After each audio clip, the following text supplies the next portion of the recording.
दोस्तों नमस्कार। आशा है कि आप अच्छे होंगे। आपका दिन खुशी से बीते, इसी के साथ हम इस वीडियो को शुभारंभ करते हैं। दोस्तों, पूरी दुनिया के मुस्लिम अम्मा को गैर मुस्लिमों से दोस्ती माफ़ी मांगनी चाहिए। माफ़ी इसलिए मांगनी चाहिए कि पूरी मुस्लिम उम्मा ने जिस तरह कुरान को पढ़कर गैर मुसलमानों का उनको गंदा कहा, उनको गाली गलौज किया, उनको काफिर कहा, उनको नजस पोटी जितना गंदा कहा, और जो काम इनके प्रॉफिट मोहम्मद ने गैर मुस्लिम यहूदियों के साथ किए, ईसाइयों के साथ किए, उसके लिए इनको माफ़ी मांगनी चाहिए। क्योंकि निश्चित तौर पर माफ़ी मांगनी ही चाहिए, क्योंकि इस तरह की बातें इन्होंने की। मोहम्मद ने जिस तरह किरफा नाम की एक स्त्री को ऊँटों के बीच में बंधवाकर दोनों तरफ विपरीत दिशाओं में ऊँट छोड़ दिया और उनको कत्ल करा दिया गया। उसकी बेटी को इन्होंने अपने साथी को गिफ्ट में दे दिया। तो इस तरह का अगर करैक्टर है तो मुस्लिम जगत को अगर पैगंबर के कार्यों की क्षमा याचना करनी होगी, तब ही उनको एक अच्छे इंसानों की सूची में शामिल किया जाएगा।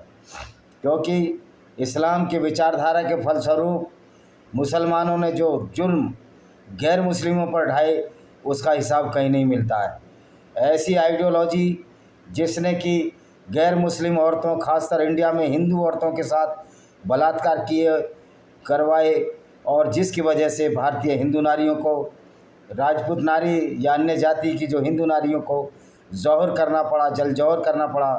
बेचारी अपने बच्चों को लेकर, बच्चों को छाती पर लगाए, 1 साल दूध मुहे बच्चों को लगाकर चित्तौड़गढ़ में जल में कूद गईं, और पुरुषों ने से केसरिया बाना पहनकर अपने आप को सशर्त कर दिया, और सारे किले, सारी घड़ी, सारी धन दौलत इस्लामी गुंडों के हाथ में आ गई। क्योंकि इस्लाम दूसरों की धन दौलत को लेने की छूट देता है, जिसको कि इस्लाम में माल गनीमत कहा जाता है, और ये जिहाद असगर का एक अंग है।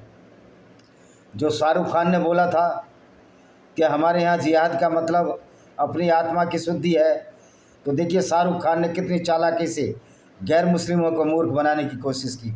वही शाहरुख खान मियाँ, वो जिस जिहाद की बात कर रहे थे, आत्मा की शुद्धि की बात कर रहे थे, उसको जिहाद अकबर कहा जाता है, बड़ा जिहाद, जिसमें झूठ नहीं बोलना, चोरी नहीं करना, पाप नहीं करना, आदि बातें हैं, कत्ल नहीं करना, लेकिन सिर्फ मुसलमानों का कत्ल नहीं करना। वरना तो इस जिहाद असगर, जिहाद अकबर, जिसको बड़ा जिहाद जो शाहरुख खान ने लोगों को बेवकूफ़ बनाया, उसका कोई फ़ायदा नहीं है। क्योंकि जब तक जिहाद असगर यानी गैर मुस्लिमों को कत्ल करके उनकी औरतों को लूटने की छूट, उनको बाज़ारों में बेचने की छूट, औरतों को कत्ल करने की छूट, अगर वो गैर मुस्लिम औरतें हैं। क्योंकि मोहम्मद ने एक बार कहा था, लोगों ने मोहम्मद से पूछा कि कुछ बच्चे और कुछ औरतें मर जाती हैं रात को, कोलेक्ट्रल डैमेज यानी संपूर्ण विनाश होता है। तो मोहम्मद ने कहा था बच्चे और औरतों को मरने दो, क्योंकि ये भी उन्हीं में से एक है, यानी ये भी काफिर है। तो आप समझ सकते हो कि किस तरह ये मौलाना लोग गैर मुस्लिमों को बेवकूफ़ बनाने की कोशिश करते हैं कि युद्ध में स्त्री और बच्चों को न मारा जाए। रात के समय जो धोखे में स्त्री और बच्चे मारे जाते थे, उसके लिए मोहम्मद का सीधा संदेश था कि आप मारिए, वो भी गैर मुस्लिमों में से हैं, वो भी काफिर हैं, वो भी नरक की आग में जलने वाले हैं।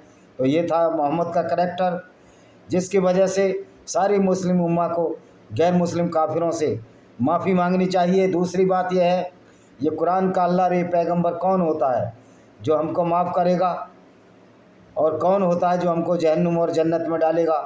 ये झूठा फ़लसफ़ा, झूठे अल्लाह के नाम पर जो मोहम्मद ने फैलाया, हम इसकी घोर निंदा करते हैं। और निंदा करने के साथ ये इनको ताकीद करना चाहते हैं, बनाना चाहते हैं कि अब ये विचारधारा, ये अब गुंडागर्दी, ये एक तरफा विचारधारा जो दूसरों को कत्ल करने की बात कहती है, और अगर हम इस्लाम की सच्चाई लोगों के सामने लाएं तो सरतन से जुदा के नारे अब ये चल नहीं पाएंगे। क्योंकि अल्लाह एक नकली अल्लाह है, और नकली अल्लाह किसी मुसलमान का बचाव नहीं कर सकता। उस पर दुनिया बनाने वाला, उस पर तुर्रा देखिए, ये दुनिया बनाने वाला अल्लाह है जो गैर मुस्लिमों को कत्ल करने का आदेश देता है। कुरान के चैप्टर 5 की 33वीं आयत यही कहती है, कत्ल करो। आप पूरी आयतें पढ़ लेना। जो मुसलमान भाई हमसे पूछते हैं आप रेफरेंस दो, तो मैं रेफरेंस दे रहा हूँ, और कुरान पढ़ना आपका काम है।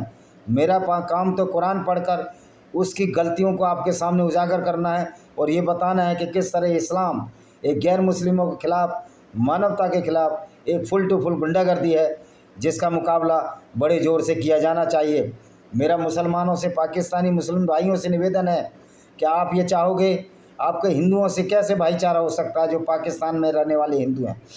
निश्चित तौर पर वहाँ के मुसलमान अच्छे हैं, लेकिन उन्होंने गलती से एक ऐसे मज़हब जो अरबी कल्चर है, जो अरबियों का चलाया हुआ, उसको चुन लिया है, जिससे वो जिनके पुरखे हिंदू थे आज मुसलमान होकर उसमें कुछ लोग जो पूरे प्योर इस्लाम पर चलते हैं, जैसे बारचुंडी दरगाह जो कि कोटकी में है, सिंध में है, वहाँ का मिठू मियाँ जिस तरह से गैर मुस्लिम औरतों का अपहरण कराता है और उनको इस्लाम में परिवर्तित कर देता है। और मौलाना तारिक मसूद कह रहे थे कि कोई भी नुकसान नहीं हुआ पाकिस्तान का, तो मैं तो कहता हूँ आप यही मानो कोई नुकसान नहीं हुआ पाकिस्तान का। आप ये भी मानो कि आपका जो पैगंबर है लड़कियाँ नहीं बेचता था, या उनको बाज़ारों में बेचकर, या औरतों को लूटता नहीं था, या डाके नहीं डालता था, या पेशेवर कारवाओं को नहीं लूटता था, मत मानिए। लेकिन आपकी जो कुरान कह रही है वो तो कह ही रही है। आप अगर झूठ बोल रहे हैं तो इस्लाम में तो झूठ बोलना मना है, तो आप तो नरक के भागी हो, क्योंकि आप इस्लाम की सच्चाई बताने से डरते हो। और जो मौलाना इस्लाम की सच्चाई बताने से डरे या उसको घुमा फिरा कर बताए, वो भी पाप का भागी है और आप भी उनमें से एक हो। तारिक मसूद साहब, आप इस्लाम को डिफेंड नहीं कर सकते, क्योंकि आपकी कुरान चीख चीख कर कहती है कि पैगंबर साहब खुद कहते हैं कि हमने काफ़िले लूटे, हमने गैर मुस्लिमों को ज़िंदा जलाया। आपके हज़रत अली कहते हैं, हज़रत अली ने मोहम्मद को बताया कि मैंने 2 आदमियों को ज़िंदा जला दिया। तो मोहम्मद ने कहा कि ज़िंदा जलाना तुम्हारा काम नहीं था, तुम तो उनको कत्ल कर सकते थे ज़्यादा से ज़्यादा। तो तुम्हारा पैगंबर जब इस तरह की बातें करता है तो ये मुस्लिम उम्मा को, पूरे गैर मुस्लिम समाज से माफ़ी मांगनी चाहिए। और उस पैगंबर को, जो तो बेचारा मर गया, अब ज़िंदा भी नहीं है, अब वो न कोई अल्लाह है, नकली अल्लाह है। वो जो सारा फ्रॉड था वो 610 में जो शुरू हुआ और मोहम्मद की मौत के बाद ही ख़त्म हो गया। इस फ्रॉड को अब चलते रहना नहीं चाहिए। और अभी भी मैं देख रहा था पाकिस्तान के बहुत से कि उनको अल्लाह के अजाब का पता नहीं है। मैं उन पाकिस्तानियों से पूछना चाहता हूँ, पहले तुम ये बताओ तुम्हारा अल्लाह है कहाँ, किधर रहता है, कौन सा 7वां आसमान है जो झूठ मोहम्मद ने गढ़ा, और कौन से बुराक नाम के घोड़े पर वो बैठ कर गया, जो कि पूरी हिस्ट्री में, पूरी साइंस में, विज्ञान में है ही नहीं। तो ये कहते हैं कि इस्लाम का विज्ञान से कोई नाता ही नहीं है। जब इस्लाम का विज्ञान से नाता ही नहीं है तो फिर कुरान में इस तरह की आयतें क्यों गढ़ी गई हैं कि धरती स्थिर है और सूर्य उसके चारों तरफ घूमता है। इससे साबित होता है कि मोहम्मद ने तो बड़ी कोशिश की कि वो रामानुजाचार्य बन जाए, आर्यभट्ट बन जाए, वराहमिहिर बन जाए, पाणिनि बन जाए, लेकिन वो उसकी कुव्वत नहीं थी कि इस तरह की महान हस्तियाँ बन सके। उसकी कुव्वत इतनी ही थी कि वो अपने फ़ायदे के लिए, अपने लूट के लिए, इस्लाम के नाम पर, अल्लाह के नाम पर जो लूट की, जिसको माल गनीमत कहते हैं, और पूरी ज़िंदगी फ़ायदा उठाया, काम वासना की पूर्ति के लिए नई नई शादी रचाई, लोगों को किडनैप कराया और इसी तरह के कार्य किए कि जो सवरता अनुकूल नहीं है मानवता के। तो मैं कहता हूँ सारे मुस्लिम उम्मा को, सारे गैर मुसलमानों से माफ़ी मांगनी चाहिए। अगर तुम अपने को पैगंबर की आइडियोलॉजी पर चलने वाला मानते हो तो आप इस चीज़ को मानो, जो पैगंबर ने काम किए थे वो बड़े ही मानवता से रहित थे, दानवतावादी थे, वैश्विक थे, राक्षसी प्रकृति के कार्य थे। इन कामों को माफ़ नहीं किया जा सकता। और आज भी जो दोगले लोग हैं, दोगले पॉलिटिशियंस हैं, और यूनाइटेड नेशन ऑर्गेनाइजेशन दोगला है, उनको सारे इस्लामिक राष्ट्रों की मेंबरशिप को कैंसिल कर देना चाहिए, क्योंकि वो इस्लामिक उसूलों पर चलने वाले लोग हैं जो कि पूरी दुनिया में नफ़रत ही फैलाएंगे।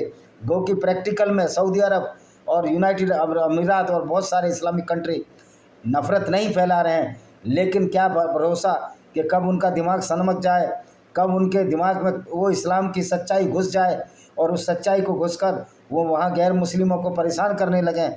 तो फिर आखिर में तो आप मुसलमान तो अपनी आइडियोलॉजी इस्लाम की तरफ झुकता है। और आप तो बार बार कहते हो अपने यूट्यूब के वीडियो में कि हमको पैगंबर की सुन्नत पर चलना चाहिए। तो पैगंबर की सुन्नत तो ऐसी सुन्नत है जो कि लोगों को परेशान करने के पैदा हुई। इसलिए मैं पुनः कहना चाहता हूँ कि सारे इस्लामिक कंट्रियों को, सारे गैर मुस्लिम देशों से माफ़ी मांगनी चाहिए।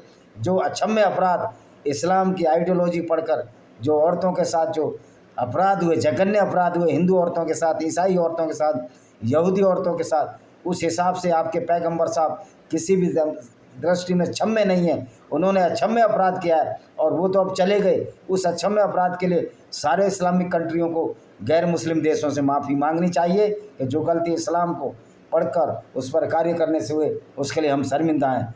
इसी के साथ हम इस वीडियो को विराम देते हैं। वंदे मातरम। जय हिंद। आपका दिन शुभ हो।